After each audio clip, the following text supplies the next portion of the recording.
Hello and welcome to the SDRealness podcast brought to you by Sales Development Revolution, where we talk with sales development practitioners in the space about important topics that matter to us today. My name is Grayson Fulbright, as always, and here with me is my co-host, Alex Ellison. How are you doing, Grayson?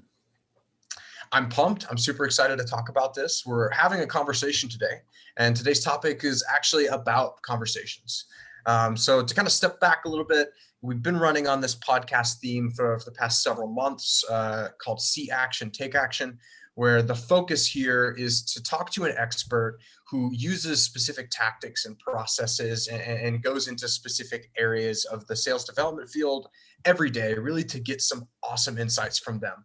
And today's topic is all about having the right conversation with prospects. You know, as we all know, SDRs, your job is to connect, your job is to start and have conversations. But there's a big difference between having a good conversation and a productive one for your brand. Joining us to discuss this is Taylor Dahlem, who's the Director of Growth at Pickle, which is a conversational AI software to give customers a seat at the table and improve experiences with voice. Taylor, thank you so much for hopping on with us today. Absolutely. Appreciate it, Alex, Grayson, having me on. I don't know how much of an expert I am, but hopefully I get through this unscathed. But excited to talk to you all. Awesome. I'm sure we'll pull some good advice out of you as long as we ask the right questions. Right. I could use all the help I can get, but yeah, no, looking forward to it, and hopefully this will be a good one for your listeners.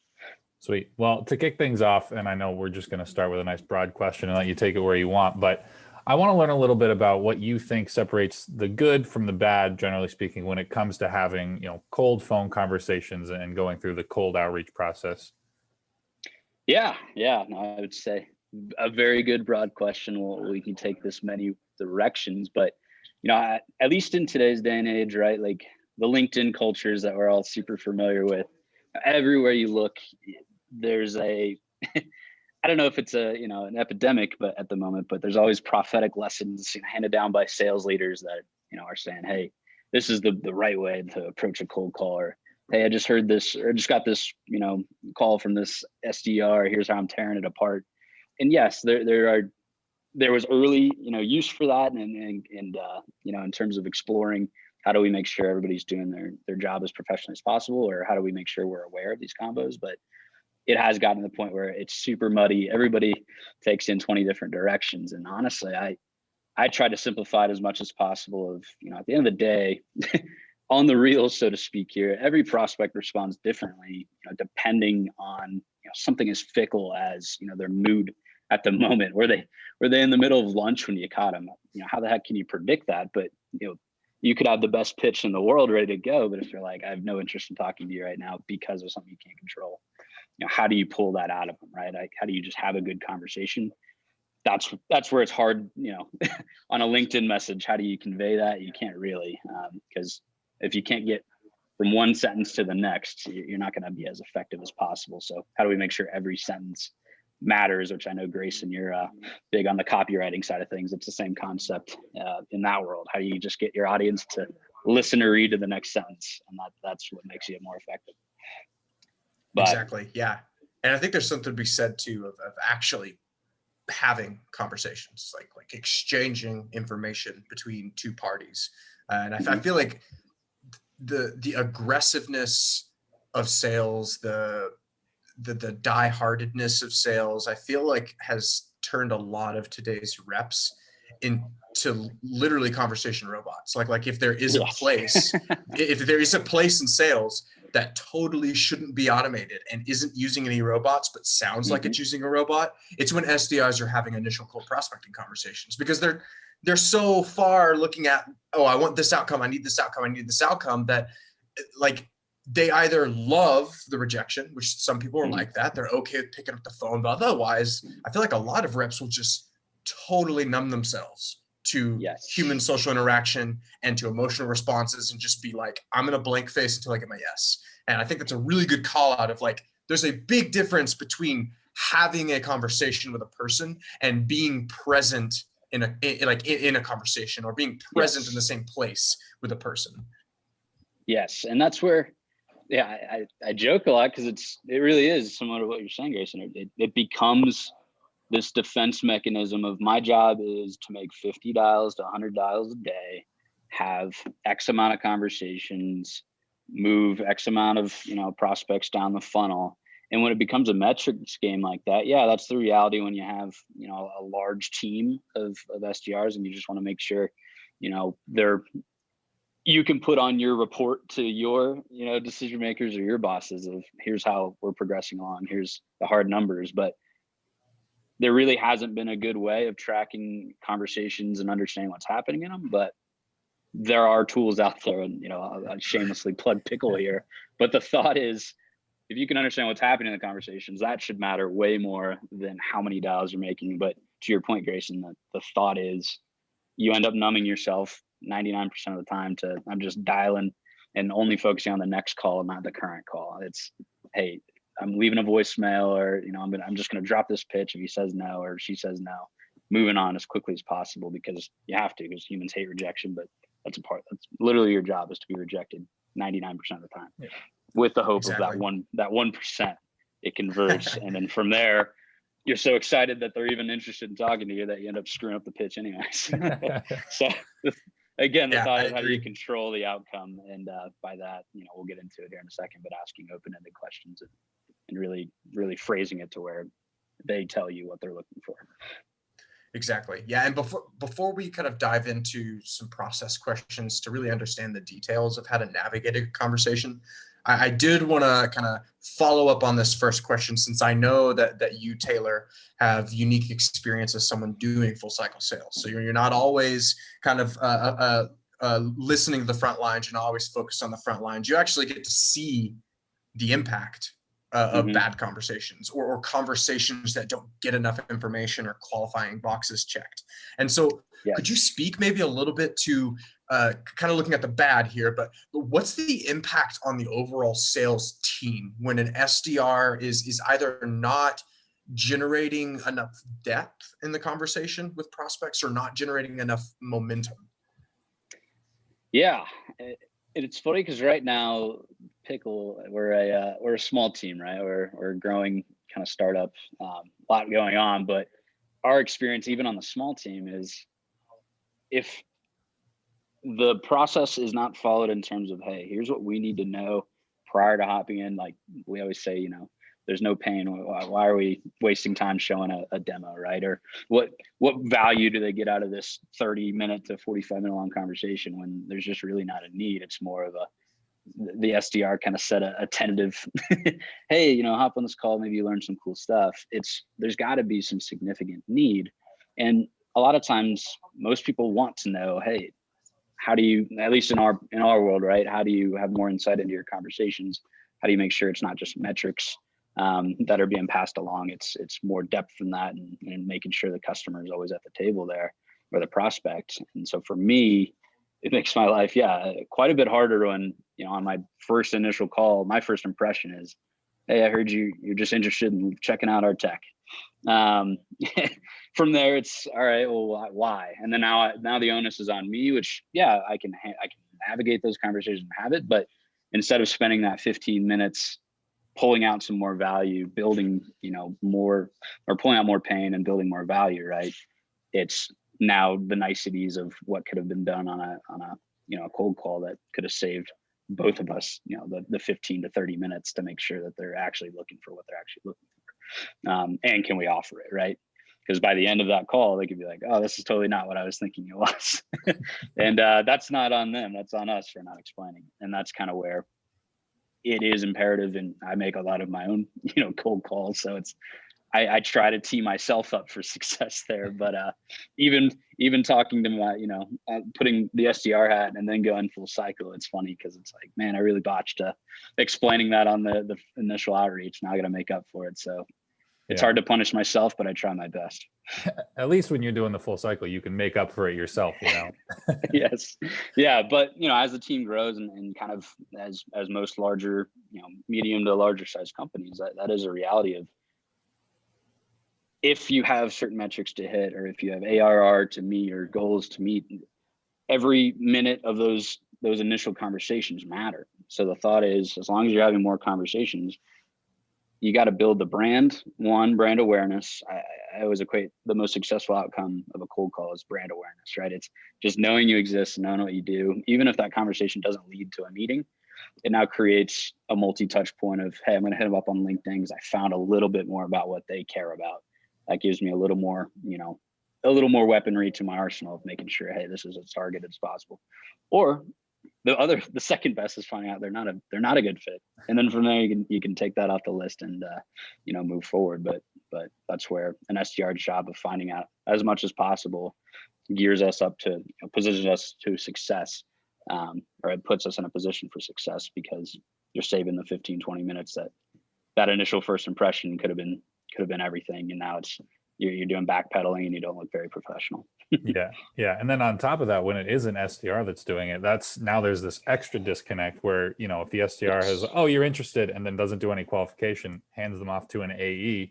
Now the AE doesn't know really why the prospect is there. The prospect doesn't really know why they're there. And the one person who might know might not even be on that call, because they're all right, on to the next one, right? Yep. No, super true. And that's kind of where there's always the argument of, where do SDRs fall under, what department are they in? Is it marketing? Is it sales?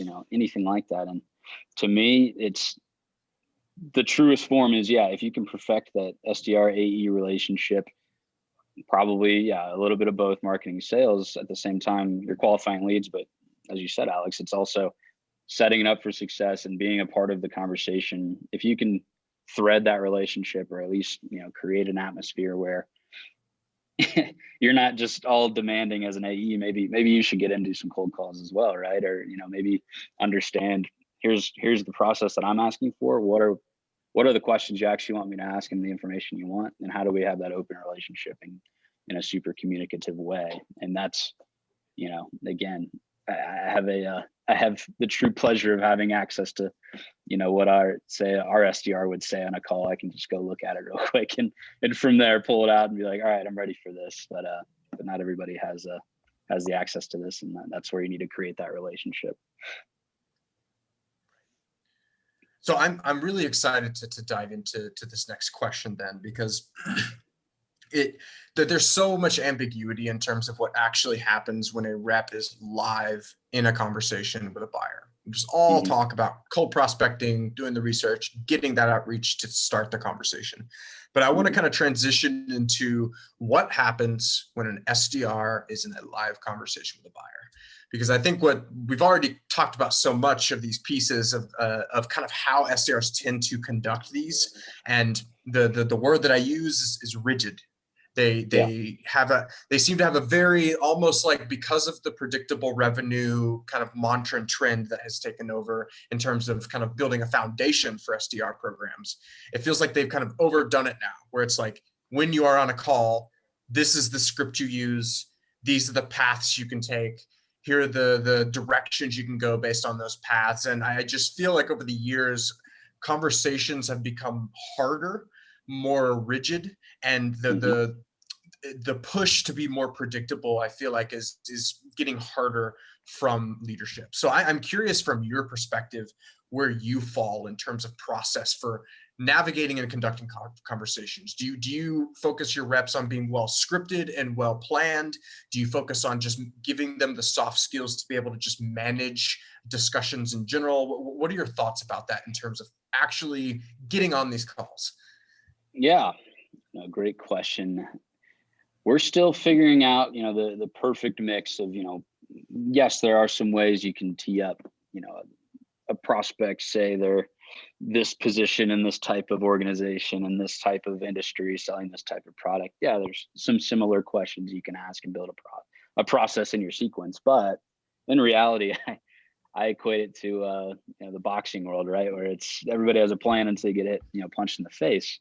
And the thought is, you drop, your pitch, or you interrupt their day in some way, you jump right into the pitch or some kind of scripted thing, to where if they don't answer in a certain way, that call is done, right? If you're that regimented, if you're that prospect or process oriented, there's no way to save it, because you've trained these reps, or these reps themselves have just, again, back to our numb conversation of, I don't even need, I'm not going to sit here and sell this because I got 50 other dials to make. they're either one or they don't. And if I ask this series of questions and they don't respond the way we want, boom, gone. But what we found is some of the craziest industries that we wouldn't even think, just from our own experience, could use something like Pickle. We wouldn't have known if we didn't just ask a couple more creative questions that were based more on what they said or how they responded over, here's what we hope they respond with. So you never know what they're going to say, but the thought is, as long as you're opening up with, I always, at least my personal process is, how can I equate humor in it early on, right? Or some kind of way to open them up a little. And maybe it's because I'm a middle child, but I'm always looking for, pull out a laugh or something like that. And kind of the ones I've been using recently is, what was it? Maybe in Chris Voss's book, but Josh Braun definitely talks about this stuff. But the thought is like labeling yourself in this kind of negative light to where they're like, no, it's fine. You got me at a fine time. But it's introducing yourself. Hey, Taylor from Pickle, you're probably going to hate me, or, this is going to be the worst thing in the world, but this is a cold call and you picked up, you're the winner. Right. Something like that, where they're like, oh, dang, they start laughing. It's just that pattern disrupt from the normal, hey, this is Taylor from Pickle. You got a quick second to chat, or, hey, here's what we're doing. Is this interesting to you? You get them to laugh, you get them to open up, they give you permission to proceed. And then from there, it's a conversation, right? So it's, hey, can I ask you just a quick question? Or feel free to hang up, whatever, again, you're asking that question to get them to the next question.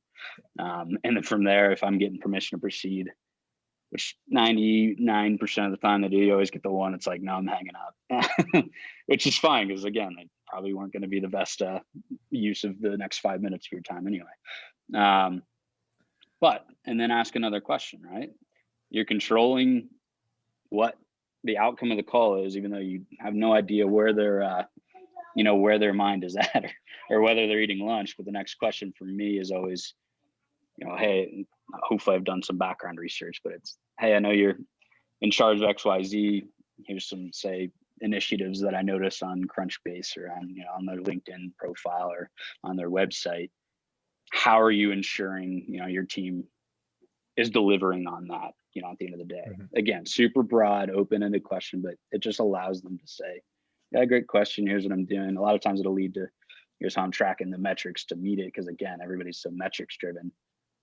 From there, it's, hey, I didn't hear, you mentioned anything about understanding what's actually happening on the conversations. This is, again, a personal experience, but a lot of times if they don't mention some conversation intelligence tool, it's, hey, I noticed you didn't mention this. How are you if a rep does get a hold of somebody, it sounds like you got the metrics locked down, but once they get a hold of somebody, how do you know they're asking the right things or explaining or positioning yourselves in the right way? And they're like, well, either they listen to recordings or they don't. And then from there, boom, I'm guilt. We're having a conversation of here's the value we can add. But it's all because I asked 3 open-ended questions, let them explain it. And then from there, take it. But yeah, that's, hopefully answers some of your question, but I'd love to hear some of your all's process as well. And that's the way I approach it. Humor, 3 or 4 open-ended questions, and then from there, deliver some value and either ask for time, hopefully you're asking for time, but if they don't have it, it opens me up to know, hey, when I can multi-thread this, across different channels, I now hit them up on LinkedIn. I can now send them an email or some content based on what they told me that they care about. So yeah, it makes it a little easier.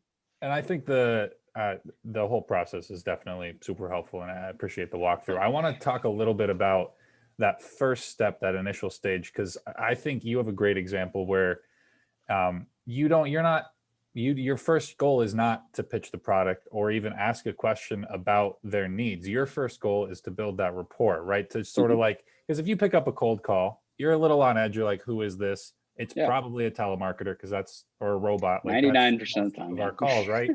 So a lot of time, like when I pick up my own phone, I'll just wait for a second and then go, hello? Because I know that, right, if you say yes, they can record that and steal it. Like there's all these things that the bot on the other end, they can take it. So that makes the job even that much harder for SDRs, but we still need to get through it to the point where we're building that rapport, right? Basically an SDR is the first impression of the of the company that the prospect's going to get, right? So it's a really important job that I think a lot of people overlook, is building that rapport and that relationship, so that, like you said, the follow-up becomes that much easier, right? If you want to shoot them a LinkedIn message afterwards about something sort of tangentially related, you can't if you didn't have that sort of small talk or that rapport building at the beginning, or that sense of humor. So and I think humor is a really important tool for it, but I would like to say, if you don't think you're a funny person, or you're not good, it doesn't don't have attempt to be humor, right? There's other ways to go about, like, pretend you're just meeting a regular person and you're not trying to pitch them. That the beginning of the conversation should more or less be the same, right? Yep. Yeah, no, it's extremely transactional when it becomes, the immediate pitch. And, everybody talks all day about, oh, you gotta build the relationship, or, you gotta actively listen. But how many people actually do that when their whole job is, make X amount of calls a day? You can't possibly be in that frame of mind of, if you're not saying, hey, how many relationships did you build today? That's not the metric, which I don't know what company has that as a metric these days, but I'd love for it to get to that point. But if it comes down to how many relationships you build, that's a totally different conversation, because it's, you can make 100 calls and only connect with 5 people. But if you had 5 conversations that led to 5 solid leads that are either qualified or not ready, or, not qualified, you've got a ton more information rather than just dropping a pitch and, getting a, sure, that sounds interesting. Let's throw something on the calendar for Thursday, and then they don't show up. And then now me as the full cycle guy, my 30 minutes of my time just got stolen. You tentatively set something off of, I bet the SDRs pumped, like, oh, I got a meeting, but they're not showing up to that. They're just either too nice to say no and just throw you a time, or, they were interested, but they've now moved on to the 100 other emails that they have to answer, or all the other meetings I got to be in that day. Even if they intended to make it, they just might not. So again, it's all about the relationship. It's all about, for me, if humor isn't your thing, yes, how do you approach a human being, or ask a question to some total stranger, where, depending on where you're at in life, at a supermarket, or, at the gym, I don't know, how do you ask a question and not to look like a total weirdo, and you're dropping a pitch of why you're asking that question. And I don't know, maybe it's hard, but I think it's more of a positioning on our, the sales society at B, which is, everything's got to be a mathematic formula, and everything's got to be, executed in this way to lead to this result. And if you make enough volume and quantity, that's one thing, but most businesses, it's not realistic to hit the quantity and get what you want out of it. And that's where you lose SDRs. That's where they're out the door. And, this whole culture of, this job sucks, and, it's hard to do, and there's so much high turnover. It doesn't have to be that way. If I'm having a ton of fun just having no expectations of that cold call, other than I'm just meeting somebody. And I'm just like, hey, I just want to know what you care about. Honestly, we don't even need to talk about pickle. Because I'm sure you don't care. But what I care about is how, what are your values? What would help you in your day to day? And then from there, I'll do the work and figure out how the heck, my solution can get there. I don't need you to worry about it. But it's not easy to do. It takes some time and practice, but we've been doing it every day of our lives. Why do we have to frame it in a way of, no, I have to ask XYZ questions and get this kind of data out of it, and then click next on my campaign to move to somebody else. So that's right. And I love the picture that you've painted here. I feel like you've really added a lot of advice in the last couple paragraphs you shared, because the way I like to think about it is from Chris Beall at Connect and Sell. He says that the primary job of an SDR is to pave a market with trust. And I think that this whole storyline you just went through with us kind of backtracks the reason why conversation quality is so important. Because if you need trust with a prospect before any opportunity can happen, well, you got to build rapport with them before you can get them to get even closer to trusting you. Well, before you build rapport with them, you have to have the ability to empathize with them. You have to have tactical empathy and be able to actually, when they respond, because they're a person with their own thoughts and feelings, be able to react to it and be able to respond appropriately. Well, and to do that, you need awareness. You need to look beyond the numbness of hitting your number and actually be present real time in the call. And I love kind of that track that you built there when you were talking, because you're right. Like, you can hit your numbers all day, but I mean, a robot can give a call to a prospect once every couple of minutes and say, hello, goodbye, and hang up. And that technically hits some of the, it would hit the number on some of the reporting, like, yeah, on some of the reporting docs, it would look great, right? And so I think you really paint a beautiful picture here about, like, there's a difference between just starting a conversation and actually having a professional in sales that can navigate it with confidence. So I really love that. Yeah, no, I don't know. Like I said, I'm just here to talk any way y'all want, but hopefully this is some helpful advice. It helps me.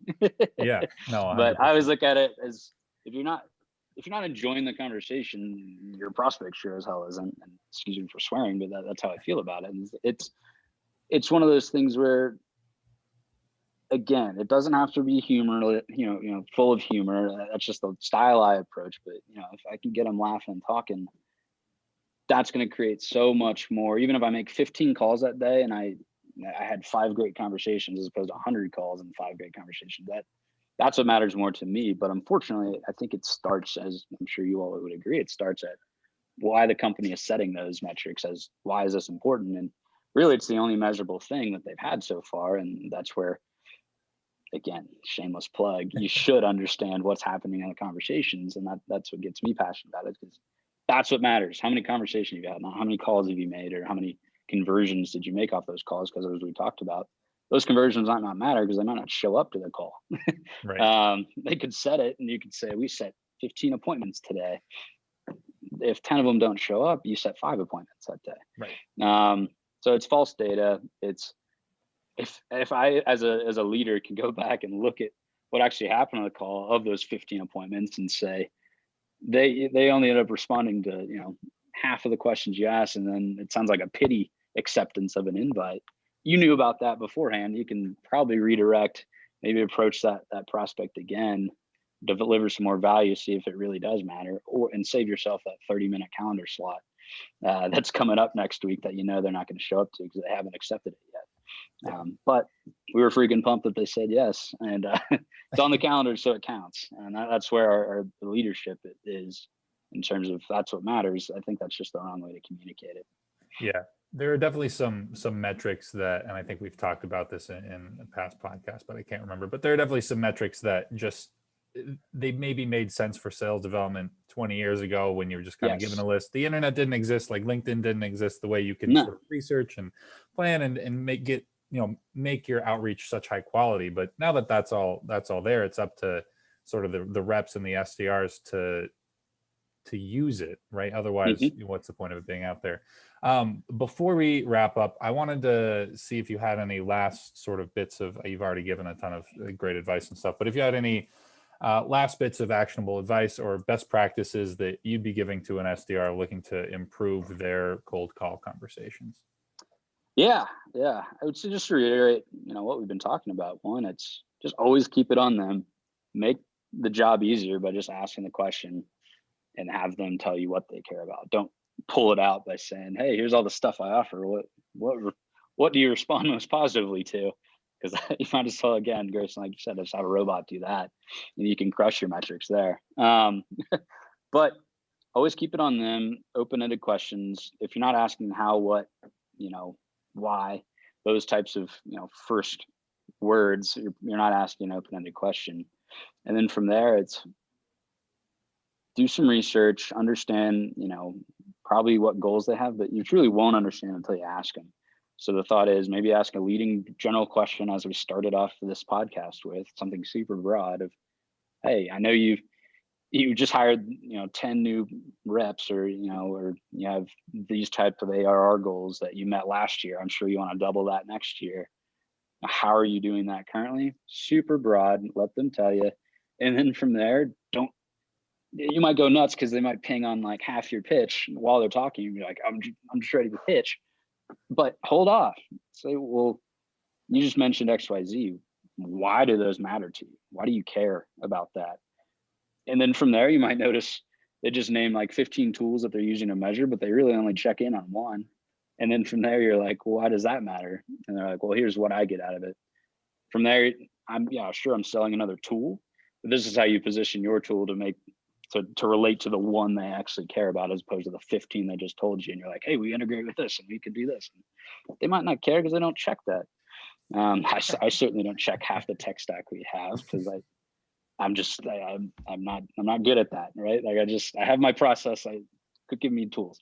But at the end of the day, that's what we want. That's what you need to do as a sales rep, and figure out what tools they use, why do they use it, what goals are they having, how are those tools helping them get there? Because that's what you're ultimately trying to do, is how do I become a value? That's the way you find value, is what are you actually using out of the 15 you just told me? Why are you using it that way?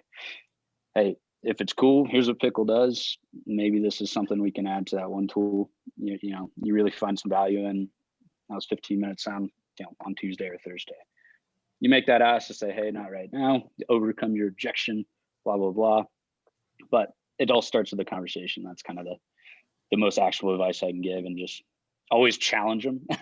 I think I brought up, we're big on the mom test book here at Pickle, and it's much more of it's a very startup oriented, like product oriented discussion of, your customers are probably lying to you and you ask them, hey, do you like this or do you like that about our features? Because I just want to be nice, or, not hurt your feelings.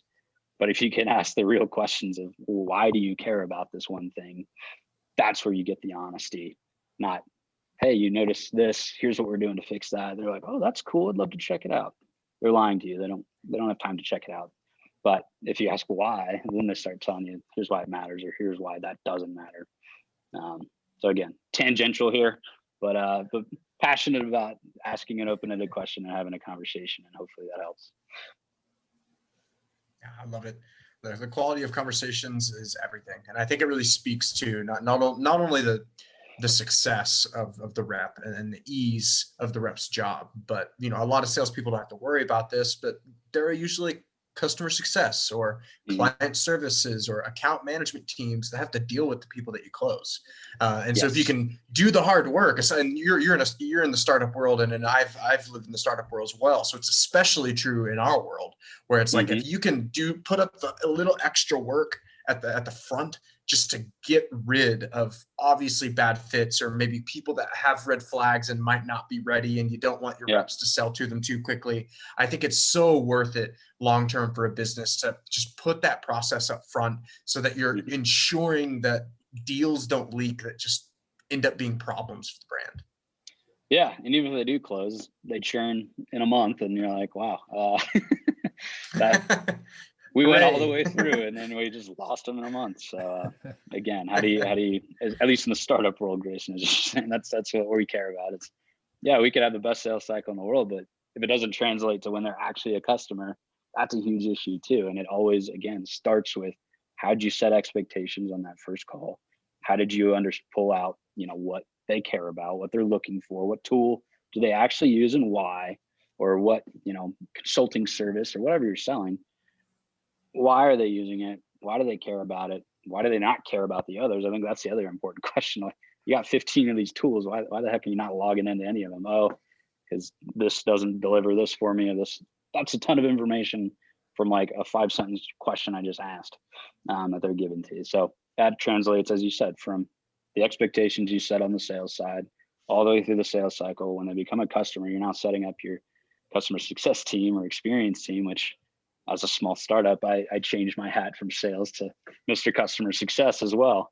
So I care about how I just set up my own expectations. And, I could have sold them a pot of gold, and they're like, oh, they're salivating for it. And then they sign. And then from there, they're like, oh, wow, you can't deliver half the things yet. Hey, we're still building it, but we're getting there.